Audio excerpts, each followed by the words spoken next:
Welcome to JS రుచి channel.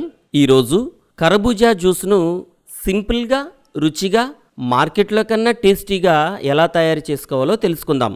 ముందుగా market నుంచి ఓ 2 కర్బూజా కాయలను పండిన వాటిని తెచ్చుకోండి.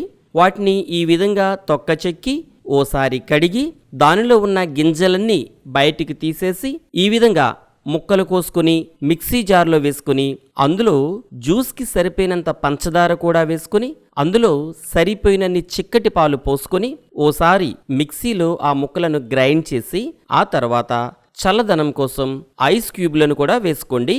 ఐస్ క్యూబులు ఉంటే వేసుకోవచ్చు, ఐస్ క్యూబులు లేకపోయినా అలాగే తాగొచ్చు, ఏం పర్లేదు. ఇప్పుడు మరోసారి మిక్సీని తిప్పి జ్యూస్ని గ్లాసులో ఈ విధంగా పోసుకుని జ్యూస్ పైన బాదం పప్పును సన్నగా తరిగి ఇలా చల్లి చల్లగా త్రాగేయడమే. ఏంటి, కర్బూజా జ్యూస్ చేయడం ఇంత సింపులా అనిపించిందా? అంతే, మీరు కూడా ఈ విధంగా కర్బూజా జ్యూస్ని ఇంట్లోనే తయారు చేసుకొని చల్లగా తాగేయండి.